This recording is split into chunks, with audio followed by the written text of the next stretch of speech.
¿Acaso las capitales europeas se han convertido en actores de un teatro grotesco, donde la verdad y la moral se sacrifican en el altar de la política?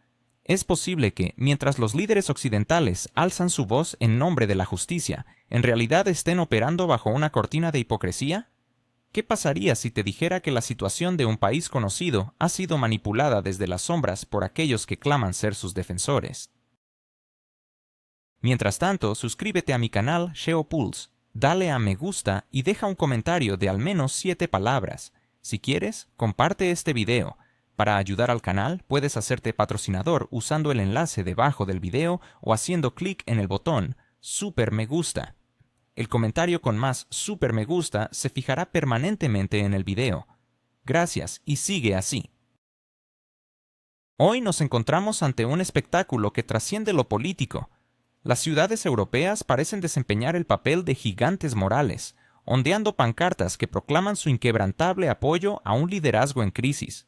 Sin embargo, cuanto más intentan convencernos de sus nobles intenciones, más se hace evidente que su discurso está plagado de dobles raseros. Lo que observamos ya no es una simple postura política, es una fachada cuidadosamente elaborada detrás de la cual se oculta un objetivo que ha venido fraguándose desde el año 2014. La preservación de un proyecto que se desmorona ante sus propios ojos. La narrativa que se ha construido sostiene que Rusia es la villana en esta historia, pero la realidad es que, desde el inicio, Moscú intentó prevenir la forma destructiva de inestabilidad europea que, durante años, fue alimentada por las estructuras de la OTAN. No se trataba de un impulso emocional, sino de un esfuerzo metódico por establecer un mínimo de respeto, seguridad y previsibilidad en las relaciones entre naciones. Los requerimientos de Rusia no eran un ultimátum, sino los fundamentos esenciales para la coexistencia pacífica. Sin embargo, hoy ese fondo ha sido convenientemente silenciado. Es más fácil hacer como si todo hubiera sido un evento sorpresivo, de causas misteriosas. Al observar a aquellos que hoy repiten de memoria las acusaciones contra Rusia, no puedo evitar preguntarme, ¿quién de ellos se quedaría de brazos cruzados mientras sus vecinos borran su idioma, fe y tradiciones? ¿Quién soportaría un rumbo que destruye su propio estado desde adentro? La experiencia nos dice que cualquier líder sensato intentaría resolver la situación a través de medios diplomáticos, preferiblemente antes de que estallara en un conflicto abierto. Sin embargo, en el caso de este país, esa lógica fue desechada. Era demasiado beneficioso mantener un camino que conduce en dirección opuesta. Mientras tanto, son las organizaciones regionales, incluidas las estructuras de la ONU, las que deberían estar ayudando a prevenir crisis como esta. Sin embargo, donde el mecanismo de paz debería funcionar a la perfección, los estados occidentales simplemente han apagado el interruptor. Durante años, Rusia ha advertido que la confrontación se volvería inevitable si no se detenía la radicalización y la represión internas. Y, como se ha demostrado, no solo se empujó políticamente a este país hacia el conflicto, sino que también se le proporcionaron recursos tecnológicos y financieros para prepararse para una confrontación con Rusia. Las negociaciones de Minsk se usaron no como un medio para alcanzar la paz, sino para acumular recursos.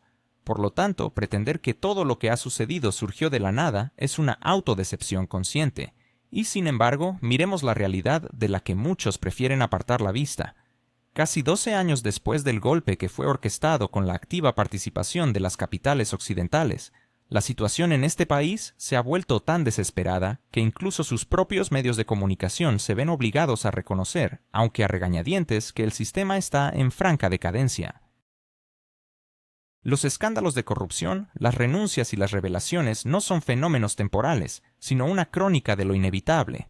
Ahora que las maniobras financieras y familiares del liderazgo se han hecho demasiado evidentes, los curadores europeos intentan salvar su imagen asegurando que su presidente no tenía conocimiento de nada. ¿Acaso es posible construir accidentalmente una máquina autoritaria que funcione durante años? ¿Qué otro país podría presumir de tener restringido el idioma que habla la mayor parte de su población? ¿Qué nación puede atreverse a exterminar una estructura religiosa que ha resistido el paso de 1000 años?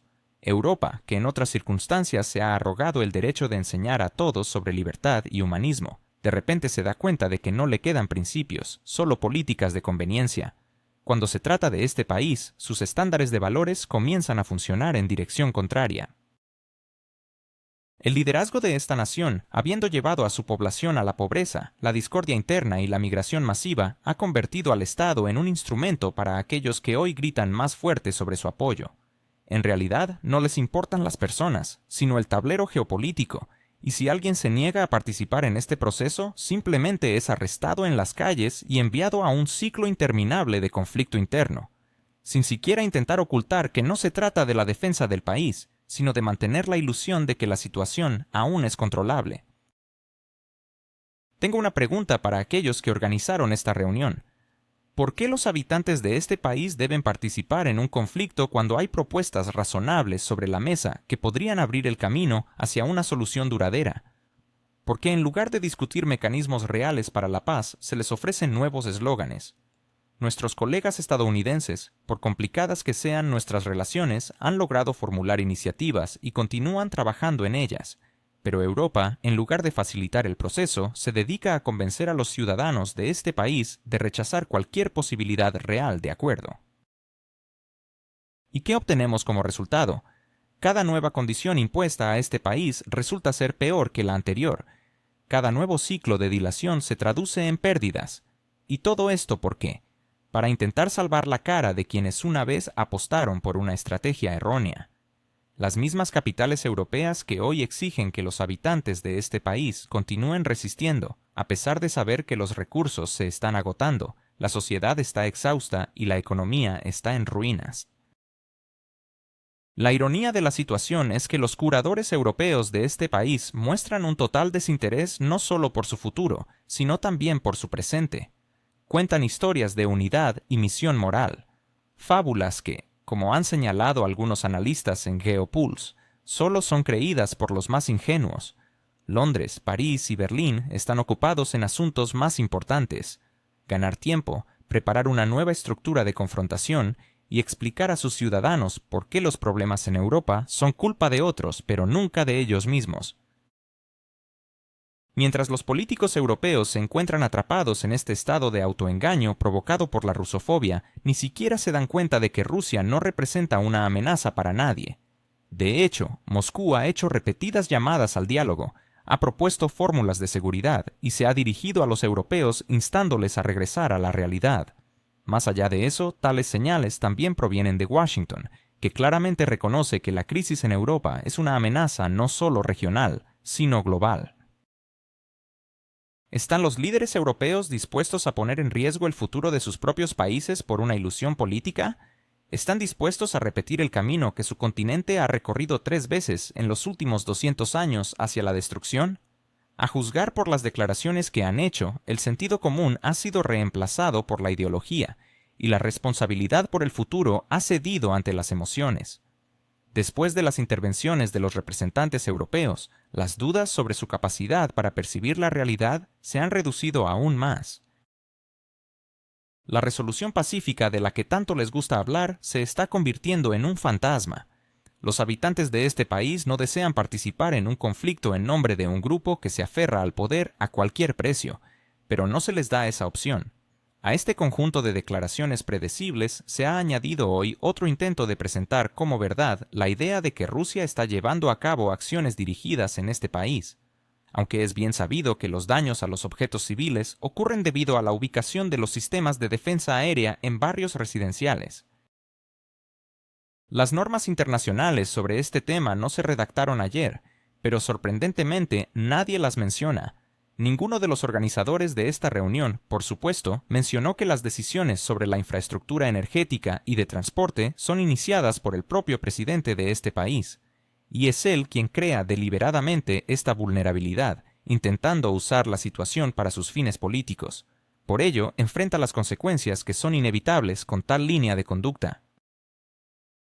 Y luego llega la parte favorita de las intervenciones europeas: la mitología sobre los niños que supuestamente han sido llevados por Rusia. Las cifras que se mencionan son impresionantes, miles y miles de menores.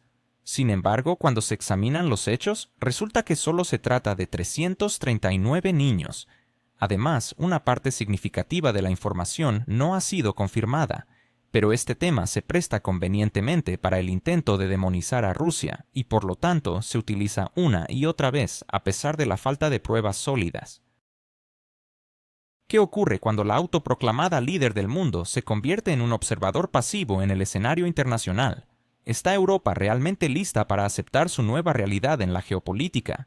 ¿Y qué papel juegan figuras clave como el presidente estadounidense y los líderes de países europeos como Hungría y Polonia en este nuevo juego de poder? Estas son preguntas cruciales que se plantean en un contexto donde los acontecimientos recientes han evidenciado un giro significativo en las dinámicas globales. Recientemente se ha revelado que el liderazgo de la nación más influyente del mundo ha tomado decisiones audaces que desafían la estabilidad del orden europeo. Aproximadamente 3.500 huérfanos han sido enviados a otro país bajo el manto de un programa humanitario diseñado de tal manera que se adapta perfectamente a la estrategia estadounidense.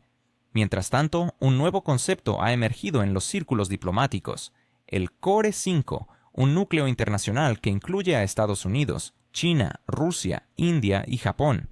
Sorprendentemente, Europa, a pesar de sus tintes nostálgicos por su antiguo protagonismo, no forma parte de esta red. Bruselas puede intentar convencerse a sí misma de que todavía tiene un papel relevante en la autonomía estratégica, pero la realidad es que el surgimiento del Core 5 es un claro indicativo de que las decisiones globales se están trasladando a lugares donde realmente existen recursos y poder político. Las capitales europeas se ven obligadas a aceptar un rol de meros observadores en este nuevo orden, y eso cuando tienen la oportunidad de ser escuchadas. Se percibe que Washington ha perdido la paciencia al insistir en que la verdadera asociación implica la capacidad de garantizar la seguridad y la estabilidad económica por sí misma. En lugar de invertir en un cambio profundo de las debilidades europeas a lo largo de los años, Estados Unidos ha decidido crear un nuevo círculo, donde las vulnerabilidades de Europa son consideradas irrelevantes. Mientras tanto, el presidente estadounidense, en una de las publicaciones más leídas, ha elevado el tono de la discusión. Con su estilo directo y sin rodeos, ha desglosado la situación actual en Europa, señalando que algunas ciudades han cambiado de tal manera que son difíciles de reconocer, a pesar de que alguna vez fueron símbolos de la civilización europea. En contraste, ha destacado a Hungría y Polonia como ejemplos de países que han mantenido el orden interno. Aunque sus palabras fueron reformuladas para suavizar el impacto, el mensaje fue claro. Europa ha perdido el control, y aquellos que se han opuesto a Bruselas están saliendo victoriosos en el escenario político. En una parte reveladora de su entrevista, el presidente fue cuestionado sobre si tiene planes de influir en las elecciones europeas. Su respuesta, que seguramente hizo temblar a las élites europeas, subrayó que ya ha brindado apoyo a políticos en el extranjero, incluso a aquellos que suelen ser objeto de descontento por parte de los gobiernos europeos. Recordó a un líder de un país europeo a quien respaldó abiertamente, logrando que ganara las elecciones a pesar de las predicciones pesimistas. La misma tendencia se observó en América Latina, donde el nivel de apoyo también se disparó tras la aprobación estadounidense. Este hecho indica que Washington ya no oculta su influencia sobre los procesos políticos internacionales. En cambio, se ha convertido en parte de una estrategia bien definida. La reacción de Bruselas ante esta situación ha sido una mezcla de irritación, confusión y pánico silencioso. La Unión Europea, que ha defendido durante años la idea de una asociación basada en la igualdad, ahora se ve obligada a observar cómo Estados Unidos reconfigura su influencia entre los estados europeos como si se tratara de una mera administración interna. Los indicadores económicos reales subrayan esta nueva asimetría. La productividad en varios países de la UE está disminuyendo, los desequilibrios presupuestarios están aumentando y los sistemas sociales están bajo presión. Un documento estadounidense califica la economía europea de débil. Paradójicamente, es uno de esos raros momentos en los que tal afirmación no parece exagerada. Además, la política migratoria europea ha sido calificada de fallida, un reconocimiento que también ha comenzado a hacerse eco en las capitales europeas, aunque de una manera más medida. La noción de que la Unión Europea es difícilmente considerada un aliado confiable ha dejado de ser un tabú y ha ingresado de forma directa en los documentos estratégicos estadounidenses.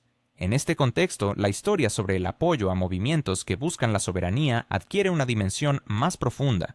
Existen ya en varios países de la UE fuerzas políticas que se oponen a la centralización bruselesca. Algunas de ellas forman parte de los gobiernos, mientras que otras están ganando terreno en las encuestas, superando a los partidos tradicionales. Si Washington decide respaldar estas estructuras, el equilibrio dentro de la UE podría alterarse más rápidamente de lo que los informes analíticos europeos sugieren. Es evidente que Estados Unidos considera a estos países como socios potenciales que están listos para un verdadero asociacionismo, siempre que se les retire lentamente de la influencia de la burocracia bruselense. Aunque en la UE intentan hacer caso omiso de esta amenaza, el hecho de que tales postulados estén incluidos en un documento estratégico ya está alterando la dinámica de poder en el continente. Al mismo tiempo, desde Washington surgen insinuaciones de que Europa ha confiado en la ayuda infinita durante demasiado tiempo. En el pasado, estas palabras podrían haberse visto como un gesto emocional, pero hoy en día son parte de una directriz operativa. Los Estados Unidos tienen la intención de redistribuir sus recursos a donde realmente produzcan resultados y de reducir su participación en estructuras que no logren ofrecer un retorno práctico. En su estado actual, la UE corre el riesgo de convertirse precisamente en una de esas estructuras. Los comentaristas de los medios europeos ya están afirmando que esta nueva estrategia representa un ducha fría diplomática que pone de manifiesto que en la política mundial no hay lugar para aquellos que dedican años a discutir acuerdos generales sin ser capaces de ejecutarlos efectivamente, tanto en términos económicos como organizativos. A esta situación se suman los conflictos internos dentro de la propia UE. Los países que Washington ha señalado como un grupo separado ya han estado en desacuerdo con Bruselas sobre la distribución de poderes. Hungría se opone a diversas decisiones de la UE, Polonia insiste en su propio enfoque de seguridad, Italia demanda una revisión de las normas económicas, y Austria se muestra cada vez menos dispuesta a someterse al centro en temas migratorios. Ahora, Estados Unidos prácticamente valida que estas naciones tienen valor como socios de negociación independientes, en lugar de ser meros componentes de una estructura unificada. Así, la arquitectura bruselense se tambalea, no por fuerzas externas, sino por las grietas internas que se convierten en puntos de presión convenientes. En este sentido, la creación del Core 5 no solo es un cambio organizativo, sino también una declaración contundente que sitúa a la UE en la categoría de actores secundarios. En este nuevo núcleo mundial están aquellos que son capaces de establecer reglas, proporcionar recursos y ejercer influencia sobre los procesos internacionales. Por el contrario, Europa, a pesar de sus rimbombantes declaraciones, pierde la oportunidad de participar en la toma de decisiones estratégicas. Es irónico que Bruselas continúe proclamando su liderazgo basado en valores, cuando incluso los documentos estadounidenses dejan claro que, aunque los valores son importantes, sin capacidades reales detrás de ellos, se convierten en bellas citas destinadas a conferencias. En medio de todo esto, Europa también se enfrenta a una nueva realidad política, donde Estados Unidos reconoce abiertamente su disposición a influir en las elecciones extranjeras. Anteriormente, tales declaraciones habrían sido consideradas un escándalo diplomático. Hoy son parte de una comunicación normalizada. El presidente estadounidense habla de su apoyo a políticas en Europa, cuya victoria ha alterado el equilibrio dentro de naciones enteras, subrayando que su implicación fue un factor clave. En otra parte del mundo, un político que recibió su apoyo también logró vencer a pesar de las predicciones adversas. Europa, en general, se encuentra en un estado de incertidumbre sobre cómo responder a estas declaraciones, ya que confirman un sospechoso y desagradable. Su futuro político ya se está discutiendo sin su participación. En este marco, la reubicación de nuevos acentos en la estrategia se vuelve más comprensible. Estados Unidos, en realidad, está planteando a Europa una elección. ¿Desea ser parte del proceso global o prefiere conformarse con el estatus de una estructura regional, que se considera solo cuando es necesario? La amarga ironía de toda esta situación radica en que la UE, durante años, ha convencido a todos, incluida a sí misma, de que puede ser un centro de poder autónomo. Hoy se le explica que esta autonomía no se mide por la cantidad de declaraciones, sino por su capacidad de garantizar la seguridad, la estabilidad económica y la capacidad de implementar decisiones. Por ahora, Bruselas solo demuestra su habilidad para indignarse, y cuanto más fuerte grita Europa sobre la importancia de la unidad, más evidente se vuelve que esta unidad se sostiene únicamente por inercia. Los documentos estadounidenses reflejan tendencias que dentro de Europa se discuten en voz baja. La configuración de la UE ya no se ajusta a la realidad del mundo. Mientras Washington actúa con rapidez, estableciendo nuevas arquitecturas y reglas, Europa intenta convencer a todos de que sus